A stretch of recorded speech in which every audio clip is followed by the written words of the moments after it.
Bismillahirrahmanirrahim. Assalamualaikum warahmatullahi wabarakatuh. Innal hamdalillah nahmaduhu wa nasta'inuhu wa nastaghfiruh wa na'udzu billahi min shururi anfusina wa sayyiati a'malina. Man yahdihillahu fala mudilla lahu wa man yudlil fala hadiya lahu. Asyhadu an la ilaha illallah wahdahu la syarika lahu wa asyhadu anna Muhammadan 'abduhu wa rasuluhu la nabiyya ba'dahu. Allahumma salli wa sallim wa barik ala abdika wa nabiyyika Muhammad wa ala alihi wa sahbihi wa man ihtada bihadihi ila yaumil qiyamah. Qala Allahu jalla wa ala, ya ayyuhalladzina amanu taqullaha haqqa tuqatih wa la tamutunna illa wa antum muslimun. Amma ba'd. Ikhwah fillah, saudaraku fillah rahimani wa rahimakumullah. Alhamdulillah, segala puji bagi Allah Subhanahu wa taala atas segala limpahan nikmatnya, terutama nikmat Islam, yang dengannya kita mengenal Allah, beribadah kepadanya dengan sebaik-baiknya, mengikuti Rasulullah sallallahu alaihi wasallam, mengetahui apa yang menjadi prioritas dalam kehidupan kita, mengetahui apa yang harus kita jauhi dalam kehidupan ini, dan itu semuanya adalah karena besarnya nikmat Islam yang Allah Subhanahu wa taala berikan kepada kita.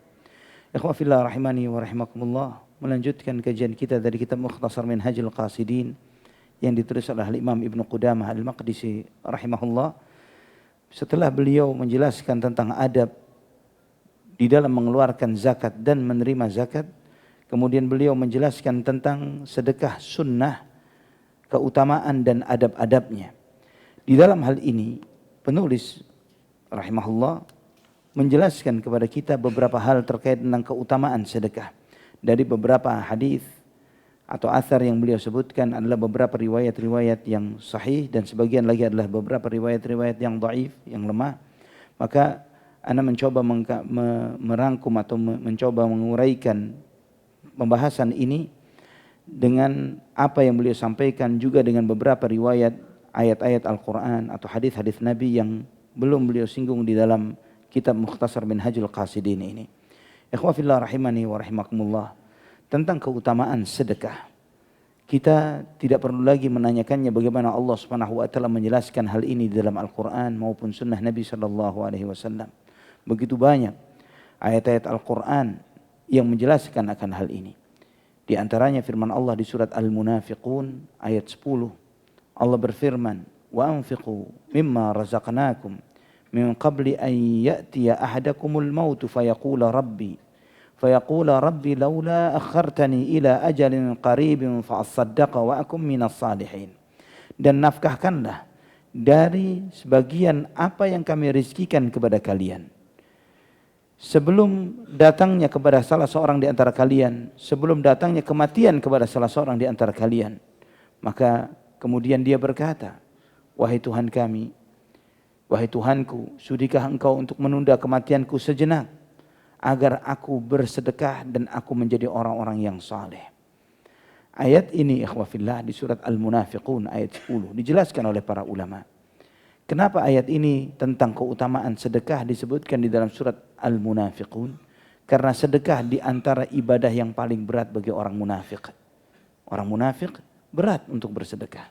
Karena mereka memilih untuk beriman, untuk menunjukkan keimanannya dan keislamannya adalah karena kemaslahatan dunia, materi.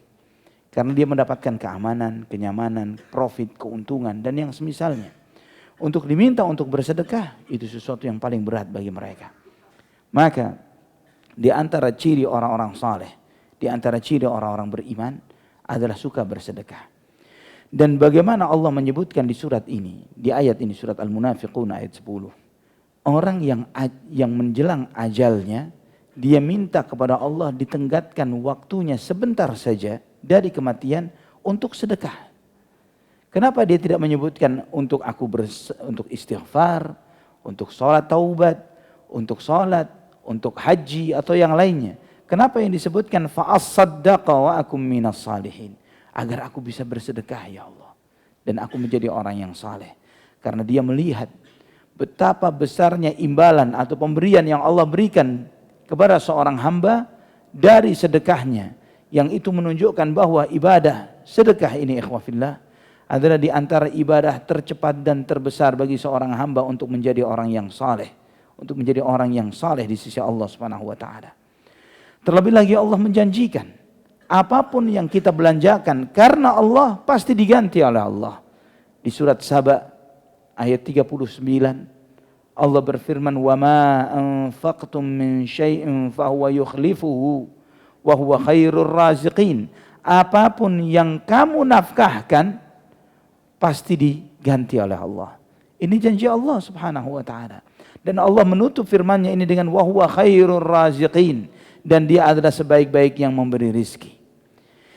Sehingga kita melihat ikhwah fillah rahimani wa rahimakumullah, sebagaimana nanti insyaallah kita akan melihat bagaimana Nabi SAW menegaskan tidak akan berkurang harta karena disedekahi.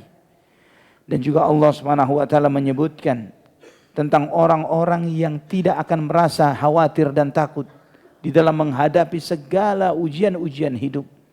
Setiap kita menjalani kehidupan ini ikhwah fillah, kita selalu dibayangi dengan kekhawatiran akan masa datang, masa yang akan datang, masa depan kita. Termasuk juga kesedihan terhadap apa yang telah kita lewati. Mungkin luputnya segala kesempatan, peluang dan yang lain sebagainya sering dialami oleh seseorang, kesedihan-kesedihan. Namun tidak terjadi bagi orang yang suka bersedekah. Allah berfirman di surat Al-Baqarah ayat 274. Alladzina yunfiquna amwalahum bil-laili wan-nahari sirran wa 'alaniyah. Falahum ajruhum 'inda rabbihim wala khaufun 'alaihim wala hum yahzanun. Orang-orang yang menafkahkan hartanya di malam dan siang hari, baik sembunyi-sembunyi maupun terang-terangan, maka bagi mereka pahalanya di sisi Tuhannya, mereka tidak perlu khawatir dan mereka tidak merasakan kesedihan. Allah menafikan kekhawatiran dan kesedihan bagi mereka yang menafkahkan hartanya karena Allah siang dan malam, sembunyi maupun terang-terangan. Ikhwah fillah rahimani wa rahimakumullah. Kekhawatiran akan apa yang bakal terjadi besok, lusa dan seterusnya menjangkiti hampir seluruh umat manusia. Kesedihan terhadap apa yang telah terlewatkan dari kekelaman hidup yang pernah dijalani, ini hampir semua manusia mengalaminya. Jika keutamaan orang yang bersedekah bahwa dia dinafikan dari dua hal ini saja, tidak ada pahala yang lain, bahwa dia mendapatkan ketenangan hidup, dia tidak perlu mengkhawatirkan apa yang terjadi besok, apa yang terlewatkan dari kehidupannya, itu saja yang dia dapatkan, itu sudah sebagai sebuah imbalan yang luar biasa bagi kita yang menjalani hidup di kehidupan dunia ini. Ikhwah fillah rahimani wa rahimakumullah. Dalam Sahih Bukhari dan Muslim dari hadits Abu Hurairah radhiyallahu an, Nabi sallallahu alaihi wasallam bersabda, beliau menyampaikan sebuah hadits qudsi, yaitu firman Allah yang diriwayatkan oleh Nabi sallallahu alaihi wasallam. Dan hadits qudsi ini Nabi SAW meriwayatkan dari Allah Subhanahu wa taala. Tidak termasuk dalam ayat-ayat Al-Qur'an. Apa bedanya hadits qudsi dengan ayat Al-Qur'an? Bedanya adalah jika Al-Qur'an lafaznya dan maknanya dari Allah Subhanahu wa taala. Lafaznya dari Allah, maknanya dari Allah Subhanahu wa taala. Adapun hadits qudsi, lafaznya dari Nabi Muhammad sallallahu alaihi wasallam, maknanya dari Allah Subhanahu wa taala.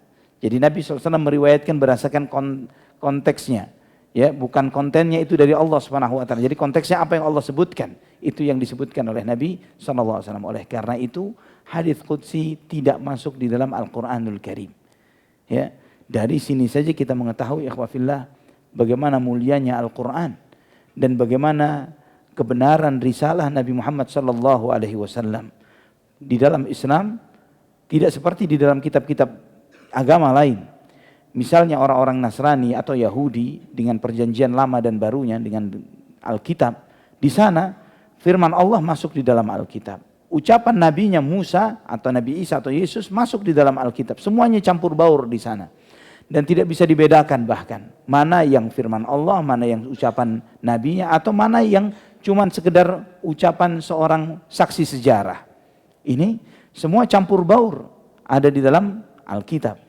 Tapi di dalam Al-Qur'an, di dalam Islam, Al-Qur'an murni 100% kalamullah. Tidak ada ucapan Nabi Muhammad sama sekali di dalam Al-Quranul Karim. Sama sekali tidak ada. Hadis sabda Nabi Muhammad sallallahu alaihi wasallam. Di situ Nabi SAW bersabda, atau segala apa yang beliau lakukan, atau apa yang dilakukan oleh sahabat, dan disetujui oleh Nabi Muhammad SAW. Itu hadis Nabi SAW. Tidak dimasukkan ke dalam Al-Quranul Karim. Nah, di sini para ulama menjelaskan, jika Nabi Muhammad SAW hanya sekedar mengklaim sebagai seorang nabi atau nabi jadi-jadian, beliau pasti berharap semua yang beliau ucapkan memiliki otoritas yang paling tinggi bagi penganutnya. Pasti beliau akan mengatakan semua yang beliau sabdakan firman Allah. Pasti beliau katakan begitu, karena orang akan lebih sami'na wa ata'na jika itu firman Allah ketimbang cuman sabda Nabi SAW. Tapi Nabi SAW membedakan ini semuanya. Jangan catat ini adalah sabdaku. Catat itu firman Allah. Catat ini dalam hadis. Catat itu dalam kalam Allah. Itu dibedakan oleh Nabi SAW sejak beliau hidup. Subhanallah. Ikhwafillah. Nabi SAW menyampaikan, qala Allah azza wa jalla, Allah Subhanahu wa taala berfirman, ya ibna Adam anfiq unfiq ilaik. Wahai anak Adam, nafkahkan hartamu, maka aku akan menafkahimu. Setelah itu Nabi SAW menyampaikan, yaminullahi mal'a sahha'u la yaghidhuha syai'un al-laila wan nahar. Tangan kanan Allah itu sangat penuh. Allah terus mengucurkan rahmatnya kepada seluruh makhluknya siang dan malam. Tidak berkurang sedikit pun dari apa yang Allah nafkahkan. Ikhwafillah rahimani wa rahimakumullah. Dalam Sahih Bukhari dan Muslim juga dari hadis Abu Dzar radhiyallahu an, beliau mengatakan, sekali waktu aku mendatangi Nabi SAW ketika itu beliau berteduh di bawah naungan Ka'bah. Ketika beliau melihatku, tiba-tiba Nabi bersabda, humul akhsaruna wa rabbil Ka'bah. Mereka lah orang-orang yang merugi demi Tuhannya Ka'bah. Maka aku pun menghampiri Nabi SAW dan kemudian aku bertanya, ya Rasulullah, fidaka abi wa ummi, manhum? Wahai Rasulullah, aku tebus engkau dengan ayah dan ibuku. Siapa yang kau maksud? Orang-orang yang paling merugi. Kemudian Nabi SAW menyampaikan, hum al-aktsaruna amwalan. Orang-orang yang paling banyak hartanya. Illa man qala hakadha wa hakadha wa hakadha. Kecuali orang yang begini dan begini dan begini. Wa qalilun mahum. Namun sedikit sekali orang yang seperti itu. Nabi SAW menyampaikan bahwa dengan sumpahnya bahwa beliau mengatakan mereka lah orang-orang yang paling merugi. Namun ikhwafillah rahimani wa rahimakumullah, kita yang tidak mengerti akan hakikat kehidupan, seringkali kita melihat bahwa yang rugi itulah yang menguntungkan. Yang menguntungkan itulah yang merugikan. Oleh karena itulah Nabi SAW mengingatkan kepada kita yang seperti ini, supaya kita melihat kenyataan kehidupan dunia dengan sebenarnya, bahwa orang-orang yang banyak hartanya, namun dia bakhil dan kikir, dia tidak mau berbagi dengan hartanya, warabbil Ka'bah, demi Tuhannya Ka'bah, mereka adalah orang-orang yang paling merugi. Mereka adalah orang-orang yang paling merugi. Abu Talhah Al-Ansari, salah seorang sahabat, di antara salah seorang sahabat Ansar yang paling banyak hartanya di kota Madinah. Dan beliau memiliki banyak ladang kurma, banyak kebun kurma. Di antara kebun kurma yang paling beliau suka adalah sebuah kebun kurma yang saat ini sudah menjadi areal bagian dari Masjid Nabawi yang disebut dengan Bayruha. Adanya di zaman Nabi di depan masjid beliau. Dan beliau sangat suka dengan kebun itu. Kenapa? Karena ada mata airnya. Dan Nabi SAW suka duduk di sana, minum dari mata airnya, makan dari kurmanya. Nabi sering melakukan itu di ladangnya Abu Talha Al-Ansari ini. Dan kemudian ketika turun firman Allah surat Ali Imran ayat 92. Lan tanalul birra hatta tunfiqu mimma tuhibbun. Kalian tidak akan menggapai puncak kebaikan sampai kalian menafkahkan apa yang kalian cintai. Maka Abu Talha pun mendatangi Nabi SAW. Ini bedanya hati dan mental kita dengan para sahabat. Ketika turun ayat, mereka Abu Talha langsung mendatangi Nabi. Ya Rasulullah, Inna Allah Ta'ala yaqulu fi kitabih. Sesungguhnya Allah berfirman di dalam kitab sucinya. Lan tanalul birra hatta tunfiqu mimma tuhibbun. Kamu tidak akan menggapai puncak kebajikan sampai kamu menafkahkan apa yang kamu cintai. Ya Rasulullah, harta yang saya cintai ya Rasulullah adalah Bayruha, kebun kurma yang ada di depan Masjid Nabawi. Wa innaha sadaqatun lillah. Aku sedekahkan itu karena Allah. Wa arju birraha wa dhukhraha indallah. Aku mengharapkan pahalanya di sisi Allah Subhanahu wa taala. Maka terserah engkau ya Rasulullah, kemana engkau arahkan kebun ini, itu adalah lillah, karena Allah Subhanahu wa taala. Maka Nabi sallallahu alaihi wasallam bersabda, "Bakhin dzalika malun rabih." Beruntung kamu wahai Abu Talha, hartamu adalah harta yang memberikan keberuntungan yang sangat banyak. Dzalika malun rabih. Kemudian Nabi bersabda, "Qad sami'tu ma qulta fiha." Saya telah mendengar apa yang kamu sampaikan terkait dengan kebun tersebut. Wa ara an taj'alaha fil aqrabin. Maka aku berpendapat, kata Nabi, bagikan kebun kurma itu untuk kerabatmu sendiri, untuk kerabatmu. Subhanallah. Maka Abu Talhah pun membagikan itu kepada kerabatnya, kepada saudaranya, kepada sepupu-sepupunya. Ikhwah fillah rahimani wa rahimakumullah. Kita melihat bagaimana para sahabat membaca ayat, langsung mereka amalkan. Dan keputusan Nabi SAW ketika beliau menyampaikan, bagikan kepada kerabatmu. Nabi SAW mengajarkan kepada beliau, kepada kita semuanya, bahwa ketika Anda ingin bersedekah, ingin berbagi harta terbaik Anda, jangan melihat kepada yang jauh, yang mungkin kita memikirkan kasihan anak yatim di sana, miskin di situ. Namun kita sendiri lupa dengan orang-orang terdekat kita. Bisa jadi saudara kita, kerabat kita, keponakan kita, sepupu kita, yang mereka jauh membutuhkan namun kita tidak melihat kepada mereka. Dan ketika kita berbuat baik kepada mereka, kita telah berbuat baik, bersedekah, dan bersilaturrahim. Ikhwatul iman rahimani wa rahimakumullah.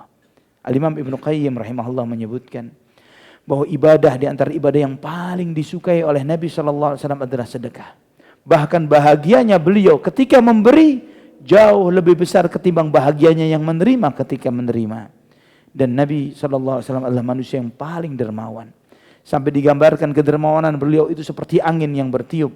Sehingga ketika beliau datang kepadanya orang yang membutuhkan, beliau lebih mengedepankan kebutuhan orang itu ketimbang kepentingan diri beliau sendiri.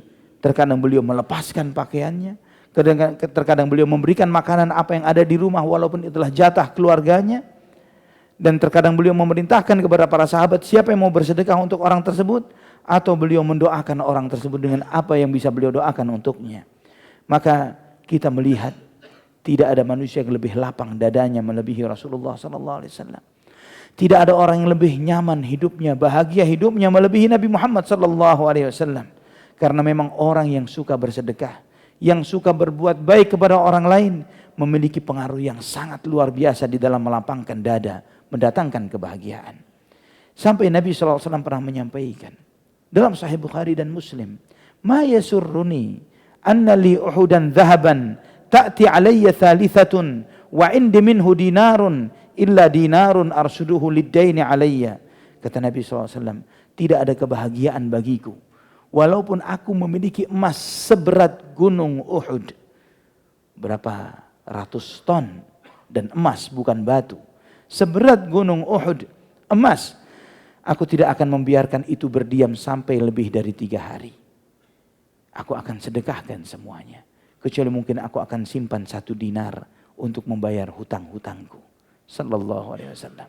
Dan ini bukan cuma sekedar apa yang beliau ucapkan dan kemudian tidak beliau realisasikan. Itulah kehidupan beliau. Jika beliau, ikhwah fillah rahimani wa rahimakumullah, Nabi Muhammad SAW ingin kaya raya, menjadi orang sangat kaya, maka beliau akan menjadi orang yang paling kaya dalam sejarah manusia. Karena di dalam syariat, ketentuan Allah, ada namanya fai dan ghanimah. Fai itu adalah rampasan perang tanpa peperangan. Jadi ketika musuhnya nyerah tanpa peperangan, maka semua harta rampasan itu namanya fai. Dan itu 100% hak Nabi Muhammad SAW. Tidak untuk dibagi. Ini aturan syariat. 100% hak Nabi Muhammad SAW. Contohnya ketika peristiwa Bani Nadir. Ketika Bani Nadir, salah satu suku Yahudi pengkhianat yang ada di kota Madinah, berupaya untuk membunuh Nabi SAW. Mereka membatalkan perjanjian damai dengan Rasulullah SAW dan berupaya untuk membunuh beliau. Maka mereka dikepung. Setelah pengepungan selama kurang lebih sebulan, mereka menyerah. Maka mereka menyerah. Diberi opsi oleh Nabi, mati atau keluar dari Madinah. Karena mereka berkhianat, maka mereka memilih kami keluar dari kota Madinah. Semua harta peninggalan mereka, kebun-kebun kurma, mereka tuan-tuan tanah. Mereka ini bangkirnya Madinah pada saat itu, tukang utang riba, ya, yang menguasai persenjataan Yahudi, yang menguasai keuangan Yahudi, yang menguasai ekonomi Madinah kurma pada saat itu Yahudi. Pada saat itu seperti itu. Jadi mereka memang sengaja memunculkan peperangan di bangsa-bangsa Arab, Aus dan Khazraj terus supaya berperang karena mereka berkoalisi. Ada beberapa suku Yahudi. Ada Bani Nadir, Bani Quraidah dan Qainuqa. Ini bani-bani Yahudi. Yang sebagian berkoalisi dengan suku Aus, yang sebagian berkoalisi dengan Khazraj. Mereka berkoalisi untuk apa? Untuk memberi hutangan riba dan suplai senjata. Itu yang mereka lakukan, supaya ini perang terus. Karena mereka hidupnya dari sana. Tidak damai, mereka akan eksis hidup. Ketika tidak ada kedamaian, mereka akan terus hidup. Yahudi dulu dan Yahudi sekarang sama. Ya, jika kita membaca sirah Nabi SAW, bagaimana perilaku mereka di kota Madinah, kita akan lihat perilakunya sekarang di kehidupan manusia. Persis. Perilakunya, sifatnya, karakternya tidak berbeda. Mereka, ikhwah fillah rahimani wa rahimakumullah, bangsa Yahudi ini ketika bicara tentang fai, mereka akhirnya meninggalkan kota Madinah. Maka semua peninggalan mereka, harta, kebun, dan semuanya, persenjataan, harta yang mereka tinggal milik Nabi Muhammad, 100%. Tapi itu tidak ada 1 rupiah pun, 1 dinar, 1 dirham yang dibawa pulang oleh Nabi Muhammad SAW. Langsung beliau bagikan kepada para muhajirin, yang mereka memang hijrah dan menjadi fakir karena hijrahnya. 100% dibagi untuk muhajirin. Kemudian yang kedua, ghanimah, harta rampasan perang. Ghanimah ini haknya Nabi Muhammad SAW dan keluarganya 1/5, 20%. Setiap peperangan. Dan misalnya perang Hunain saja, itu puluhan ton emas. Puluhan ton emas ghanimahnya. Namun ini tidak ada satupun yang dibawa pulang oleh Nabi SAW ke rumahnya. Memang beliau membawa pulang sebagian kalung dan gelang yang ditunjukkan kepada istri beliau untuk dicoba. Dicoba, bagus, bagus. Alhamdulillah, kamu suka? Suka. Ketika Nabi SAW bertanya kepada Aisyah, kamu suka? Suka ya Rasulullah. Baik, serahkan kembali. Mau dikemanakan? Ke Baitul Mal. Kita sedekahkan, kita titipkan supaya itu jadi milikmu terus nanti di akhirat. Jika Nabi SAW ingin menjadi orang sangat kaya dalam sejarah, paling kaya beliau. Jika jatah beliau kurang lebih dalam perang Hunain kurang lebih 2 ton emas, berapa nilai rupiahnya saat ini, dolarnya? Namun itu tidak ada satupun yang dibawa pulang oleh beliau. Beliau tidak mengatakan sesuatu dan kemudian beliau mengkhianati apa yang beliau ucapkan. Sallallahu alaihi wasallam. Beliau pernah ditanya tentang sedekah terbaik. Kapan orang itu sedekah terbaiknya? Kata Nabi sallallahu alaihi wasallam, "Anta saddaqa wa anta sahihun, syahihun, takhshal faqr wa ta'malul ghina, wa la tumhil hatta idza balagatil hulqum, faqulta li fulan kadza wa li fulan kadza au qad kana li fulan kadza." Sedekah terbaik, kamu bersedekah ketika kamu lagi sehat-sehatnya. Lagi ambisi-ambisi yang ngumpulin harta. Kamu takut miskin. Kamu lagi terus perhitungan dan kamu berhayal kaya. Ketika kamu di posisi yang seperti itu, kamu bersedekah, itu adalah sedekah yang terbaik. Melawan semua ambisi hawa nafsu kita. Ketika kita punya ambisi yang luar biasa, mengumpulkan harta, lagi pingin kaya-kayanya, lagi sangat sehat-sehatnya, kata Nabi, dan jangan ditunda-tunda. Jangan sampai ketika rohmu sudah sampai di kerongkongan, di saat itu baru kamu berkata, hartaku yang ini untuk si fulan, ini untuk itu, warisan wasiat untuk si fulan sekian. Di saat sehat, itu adalah sedekah yang terbaik. Dan ikhwah fillah rahimani wa rahimakumullah, seseorang yang bersedekah dari harta halalnya dengan mengharapkan wajah Allah Subhanahu wa taala semata, memiliki kedudukan yang luar biasa di sisi Allah Subhanahu wa taala. Di samping dilipat gandakannya pahala bagi orang tersebut, sampai Nabi SAW menyebutkan bagaimana Allah melipat gandakan pahala orang yang bersedekah dalam Sahih Bukhari dan Muslim. Man tasaddaqa bi'adli tamratin min kasbin tayyib. Barang siapa yang bersedekah senilai 1 butir kurma dari harta yang halal, wala yaqbalullahu illa tayyib. Allah tidak menerima kecuali harta yang halal. Senilai 1 butir kurma. Berapa rupiah? Sangat murah, sangat. Tapi dari harta yang halal. Wa innallaha yataqabbaluha biyaminih. Allah akan menerima sedekah itu dengan tangan kanannya. Thumma yurabbiha li sahibiha kama yurabbi ahadukum fuluwahu hatta takuna mithlal jabal. Kemudian Allah akan menumbuh kembangkan sedekah itu seperti kalian menumbuh kembangkan benih tanaman kalian sampai itu besar menjadi seperti gunung. Maka nanti seorang mukmin datang, dia melihat sedekah-sedekah remehnya, mungkin 500 rupiah, 2.000 rupiah, yang dia anggap, dia tidak menilai itu. Tapi ini benar-benar yang murni dari jerih payah halalnya yang dia peroleh. Tiba-tiba dia mendapat itu seperti gunungan-gunungan pahala yang luar biasa. Dan di antara keutamaan sedekah adalah menutupi dosa-dosa. Kita ini punya banyak maksiat dan dosa, punya banyak aib. Dan di antara manfaat sedekah itu menutupi aib-aib kita. Menutupi dosa-dosa kita sehingga tidak terekspos di sana dan sini. Dalam Jami' At-Tirmidzi dari hadis Mu'adz bin Jabal radhiyallahu an, Nabi sallallahu alaihi wasallam bersabda, "Ala adulluka ala abwabil khair?" Maukah kamu aku tunjukkan kepada pintu-pintu kebaikan? As-saumu junnah. Puasa itu perisai. Was-sadaqatu tudfi'ul khati'ata kama yudfi'ul ma'un nar. Dan sedekah itu memadamkan dosa sebagaimana air memadamkan api. Maksudnya memadamkan dosa. Ini menunjukkan kepada kita ya ikhwafillah bahwa maksiat itu mendatangkan hawa panas pada diri seseorang. Kita merasakan ketika selesai berbuat maksiat, kita merasakan ketidaknyamanan di dalam diri seseorang. Dan Nabi SAW menunjukkan dalam hadis ini, padamkan itu dengan sedekah. Maka ini mengajarkan kepada kita, di antara upaya kita bertaubat dari maksiat kita, sedekah. Antum akan merasakan ketika selesai maksiat misalnya tertentu dan bertaubat kepada Allah Subhanahu wa taala. Kemudian di antara taubat itu bersedekah, kita akan merasakan pengaruh memadamkan panasnya hawa dosa itu dengan sedekah yang kita lakukan. Dan juga berkembangnya harta adalah dengan sedekah. Dalam Sahih Muslim Nabi SAW bersabda, "Ma naqasat sadaqatun min mal." Tidak akan berkurang harta karena sering disedekahi. Dan tidak berkurang ini ikhwafillah. Bukan cuma bicara tentang nominalnya, karena memang tidak berkurang secara nominal. Tapi juga tidak berkurang dari sisi keberkahan.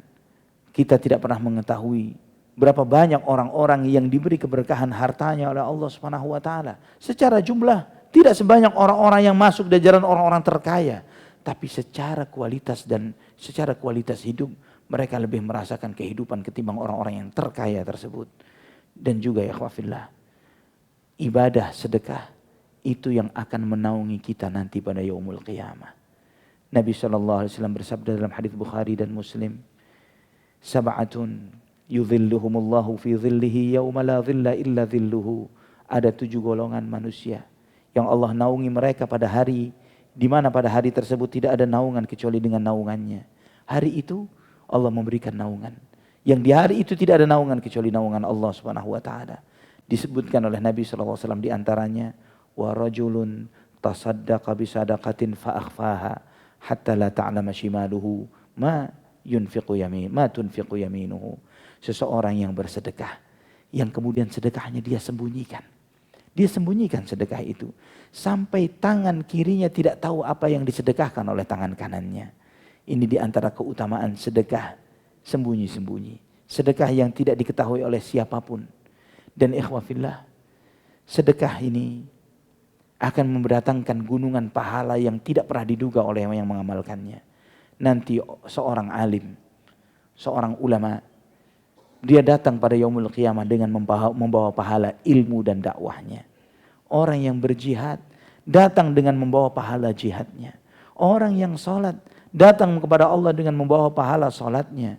Orang yang puasa datang dengan pahala puasanya. Namun ternyata orang yang sedekah, dia datang dengan pahalanya orang yang berilmu, dengan pahalanya orang yang berjihad, dengan pahalanya orang yang sholat, dengan pahalanya orang yang puasa, dengan pahalanya orang yang beribadah segala sesuatunya. Kenapa? Karena dia bersedekah kepada orang berilmu yang dengan itu dia mengajarkan ilmunya. Dengan ilmu itu dia membeli buku, dia mengajar dan sebagainya. Dari sedekahnya orang-orang yang bersedekah. Dengan sedekahnya dia membangun masjid dan musala sehingga setiap yang sholat, yang bersedekah terrealisasinya masjid ini misalnya, Setiap yang sholat dia dapat pahalanya. Yang menyediakan buka puasa bagi yang berpuasa, berapa banyak yang berpuasa, yang buka puasa, yang bersedekah orang yang berpuasa. Yang memberikan support kepada para mujahidin yang berjihad di jalan Allah Subhanahu wa ta'ala. Mungkin dia ada di Jakarta, tidak kemana-mana, tapi hartanya dijadikan sebagai support para orang-orang yang berjihad di jalan Allah melawan musuh-musuh Allah Subhanahu wa ta'ala. Yang dengan itu dia mendapatkan pahala jihad. Dia memborong semua pahala dengan sedekahnya. Memborong semua pahala dengan sedekahnya. Dan ikhwatal iman rahimani wa rahimakumullah, di antara keutamaan sedekah adalah memadamkan dari segala potensi tragedi buruk dalam kehidupan seseorang. Orang yang suka bersedekah tidak akan sial hidupnya. Tidak akan sial hidupnya. Di antara keutamaan sedekah, kata Imam Ibnu Qayyim, ini sesuatu yang sangat diketahui oleh seluruh manusia, baik orang berilmu maupun orang awam. Seluruh penduduk bumi sadar, mereka akan mengetahui dan mereka mengalami hal ini, bahwa sedekah itu walaupun dikeluarkan oleh orang yang zalim atau kafir sekalipun, itu akan melindungi dia dari tragedi-tragedi buruk di kehidupan dunia. Seringkali kita melihat kenapa orang fasik atau zalim tapi hidupnya nyaman-nyaman saja, karena suka bersedekah, suka berbagi, dan itu sangat dipahami oleh mereka. Man yaf'alil khaira la yu'dam jawaziyahu la yadhhabul 'urfu bainallahi wan nasi. Barang siapa yang berbuat kebaikan-kebaikan kepada sesama tidak akan pernah kehilangan upah atau imbalan dari apa yang dia perbuat. Karena Allah Subhanahu wa taala Maha memberi balasan terhadap setiap perbuatan manusia. Dan ikhwatal iman rahimani wa rahimakumullah, sedekah di antara sedekah yang terbaik adalah sedekah jariyah. Apa itu sedekah jariyah? Sedekah yang manfaatnya tidak putus begitu saja dengan apa yang diberikan oleh seseorang. Sedekah yang manfaatnya terus dirasakan oleh orang yang menerima terus menerus. Misalnya orang yang bersedekah membangun masjid, membangun sekolah, atau rumah sakit, atau klinik, atau membuat sumur di daerah yang susah air misalnya, atau mencetak buku, membagikannya kepada orang yang mengkaji, yang mempelajari, atau membuat channel-channel dakwah, ya, atau rumah-rumah Quran. Ini adalah sedekah jariyah yang non-stop. Setiap anak yang belajar Quran, setiap dia baca alif, ba, ta, ya, dia baca Quran seumur hidupnya anak itu, setiap ayat Quran yang dia baca, yang menyediakan rumah Quran ini akan mendapatkan pahalanya. Subhanallah, ini sedekah jariyah. Membantu seseorang misalnya dengan memberikan pekerjaan kepada orang tersebut, memberikan profesi, pekerjaan, peluang kerja. Setiap penghasilan dari orang itu yang menghidupi orang tersebut dan seluruh keluarganya, memberi pahala kepada orang yang memberi peluang pekerjaan kepada orang ini.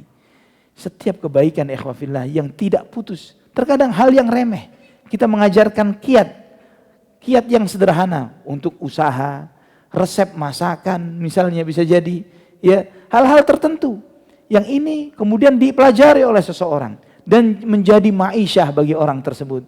Oh, ternyata resepnya bagus, enak, bisa dinikmatin oleh keluarga, dan kemudian dia mencoba membuka usaha dan ternyata bisa hidup dengan ini, memberi kehidupan kepada keluarganya, kepada masyarakatnya, dan kepada banyak orang yang bekerja kepada orang tersebut. Maka yang mengajarin resep ini dapat pahala itu semuanya. Mungkin gak dapat profit berupa royalti atau semisalnya, namun bisa jadi dengan itu dia mendapatkan gunungan pahala yang tidak pernah dia duga. Di sini mengajarkan kepada kita ikhwafillah, jangan pernah kikir dengan apa yang kita miliki, baik itu berupa gagasan, ide, ilmu, atau yang lainnya, karena bisa jadi itu yang menyelamatkan kita dunia dan akhirat. Nabi SAW bersabda, "Idza mata al-insan inqata'a amaluhu illa min thalatha." Ketika seorang meninggal dunia, terputus amalnya kecuali 3. Sedekah jariyah, ilmu yang bermanfaat, dan anak soleh yang mendoakannya. Dan ikhwatal iman yang perlu diperhatikan di antara adab bagi orang yang bersedekah, yang pertama yang harus dia jaga adalah keikhlasan karena Allah Subhanahu wa taala. Menjaga keikhlasan. Dan kemudian ketika dia bersedekah, jangan cari harta yang terburuk dan juga bukan yang terbaik, tapi yang memang layak untuk diterima oleh mereka yang menerimanya. Apakah itu berupa makanan atau pakaian atau yang lainnya. Dan juga jangan pernah mengikuti sedekah kita dengan menyebut-nyebutnya, terlebih lagi menyakiti orang yang kita beri. Yang sudah kita beri, lupakan. Jangan pernah kita mengundat-undatnya, menceritakannya, menyebut-nyebutnya kepada orang yang pernah kita beri, ditambah lagi dengan menyakiti hatinya.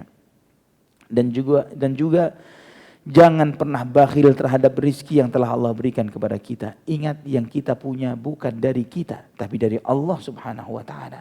Dan kemudian jangan pernah meremehkan sedekah sekecil apapun. Jangan pernah meremehkan sedekah sekecil apapun. Dan terakhir di antara adab sedekah adalah jangan pernah meminta kembali apa yang telah pernah kita beri. Jangan pernah meminta kembali apa yang telah kita berikan. Sedekah, lupakan. Walaupun ternyata kita bersedekah kepada orang yang pernah menyakiti kita. Seperti yang pernah dilakukan oleh Abu Bakar As-Siddiq radhiyallahu anhu kepada Mistah bin Uthathah. Yang dibeli kebutuhan hidupnya oleh Abu Bakar. Namun ternyata Mistah termasuk sahabat yang menyebarkan gosip bohong tentang Aisyah, putri beliau. Maka kemudian Abu Bakar bersumpah tidak akan memberikan sedekah kepada Mistah lagi. Namun itu diingatkan oleh Allah, wala ya'tali ulul fadli minkum was-sa'ati ayyutu ulil qurba wal masakin wal masakin wal muhajirin. Allah Subhanahu wa taala menyebutkan, dan janganlah bersumpah orang-orang yang memiliki kelapangan harta untuk tidak memberi kepada kaum kerabat, orang-orang miskin dan orang-orang hijrah di jalan Allah Subhanahu wa taala. Falyafu wal yasfahu ala tuhibbuna yaghfirallahu lakum. Hendaklah mereka memberikan maaf, berlapang dada. Apa kalian tidak mau Allah mengampuni dosa-dosa kalian? Wallahu ghafurur rahim. Dan Allah Maha Pengampun dan Maha Penyayang. Ketika turun ayat ini, Abu Bakar langsung bergegas, aku sangat menginginkan ampunanmu ya Allah, dan aku akan lanjutkan, aku tidak akan putus bantuanku kepada Mistah dan keluarganya. Padahal sudah menyakiti dirinya dan menyakiti keluarganya. Ikhwafillah, jangan pernah meremehkan sedekah sekecil apapun. Kita di rumah kita mungkin memiliki kelebihan masakan, memiliki di rumah kita pakaian kita sangat banyak.